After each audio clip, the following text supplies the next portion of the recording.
Al-Fatihah. Bismillahirrahmanirrahim. Keputusan Bahsul Masail Rebu 6 Rabiul Tsani 1446 Hijriah 9 Oktober 2024 Masehi. Memanfaatkan tanah pemakaman. Pak Andi adalah seorang penjaga pekuburan umum sekaligus sebagai tukang gali kubur. Dikarenakan ia tidak mendapatkan gaji dari profesi dia, maka ia memanfaatkan tanah kosong di pekuburan tersebut dengan menanami sayur-sayuran dan hasilnya untuk dia dan keluarganya. Pertanyaan, bagaimana hukum perbuatan yang dilakukan oleh Pak Andi sebagaimana dalam permasalahan di atas? Jawabnya, jika tanahnya adalah tanah wakaf atau tanah musabbal untuk pekuburan, maka hukumnya tidak diperbolehkan, maksudnya haram. Karena ini adalah termasuk perbuatan ghasab. Adapun hasil yang ia peroleh adalah halal. Hasilnya halal, dia sendiri yang menanam, bijinya dari dia sendiri dan milik dia. Hanya saja ia wajib membayar upah umum misli, mengembalikan tanah seperti semula. Upah karena menyewa tanah kayaknya. Upah umum atau upah misli dan mengembalikan tanah seperti semula, tidak boleh digarap lagi. Adapun upah seumumnya itu, upah untuk menggarap tanah itu, maka dikemanakan itu upahnya itu ditasarrufkan untuk kemaslahatan pemakaman. Dan juga termasuk kemaslahatannya adalah untuk membayar upah si penjaga kuburan. Jika tanahnya pada awalnya adalah tanah mawat atau tanah yang mati tidak bertuan, kemudian masyarakat terbiasa mengubur jenazah di tanah tersebut, maka menurut Ibnu Hajar tidak boleh juga menggarap tanah itu karena dihukumi musabbal. Dan menurut Imam Romli hukumnya boleh dan tidak dinamakan sebagai musabbal atau wakaf. Wakaf pun tidak, musabbal juga tidak. Nah, makanya akhirnya boleh digarap kalau itu tanah itu awalnya bukan tanah wakaf, tapi tanah mati yang oleh masyarakat di situ dibuat untuk pekuburan begitu saja, tidak diwakafkan. Itu boleh hal yang seperti itu digarap. Bacaan kunut di sebagian daerah ketika membaca sana, yaitu innaka la tahdi man ahbabta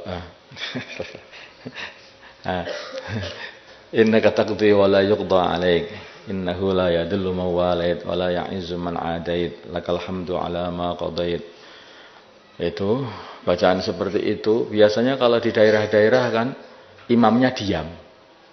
Nah, biasanya di daerah-daerah, di kampung-kampung itu imamnya diam.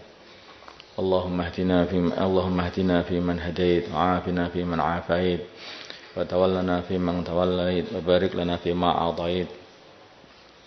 Wa qina wasrif 'anna syarra ma qadait, fa innaka taqdi, diam. Tahu-tahu imamnya diam. Diam semuanya, diam semuanya. Terus wassallallahu ala sayyidina Muhammad. Allahu akbar. Kenapa kok tahu-tahu diam? Nah, ini bagaimana sebetulnya itu? Apa itu yang benar di dalam cara membaca kunut bagi imam?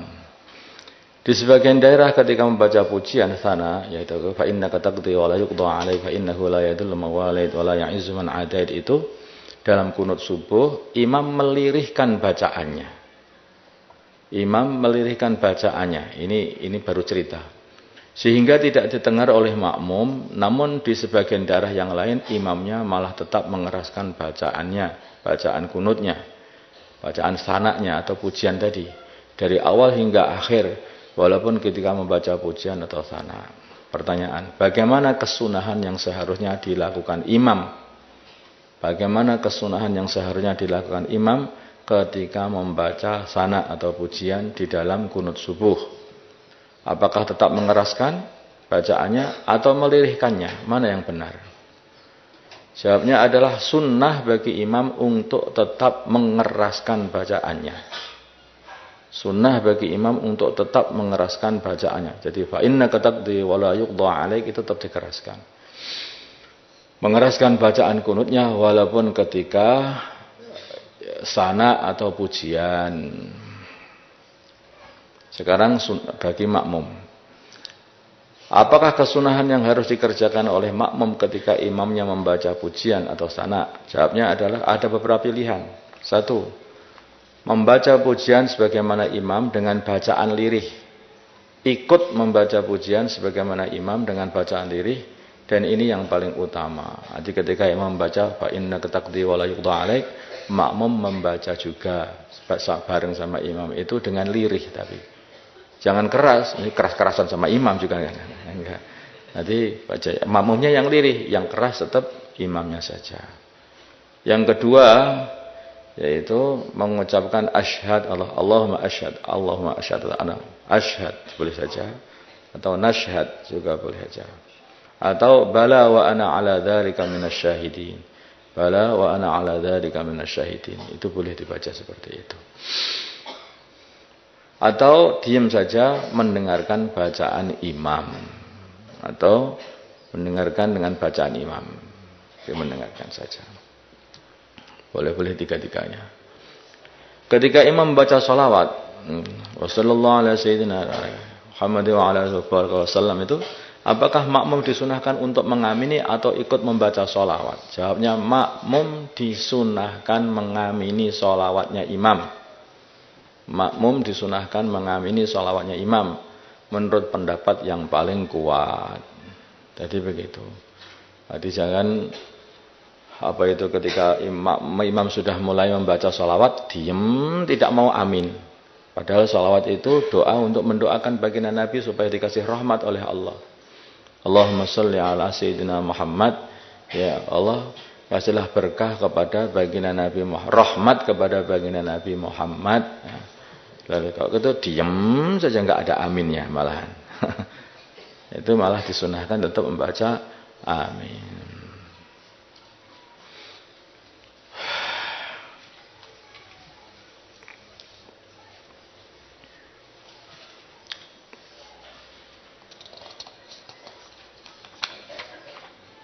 Kita amalkan insyaallah. Zakat dari perdagangan properti, yaitu perumahan dan sebagainya.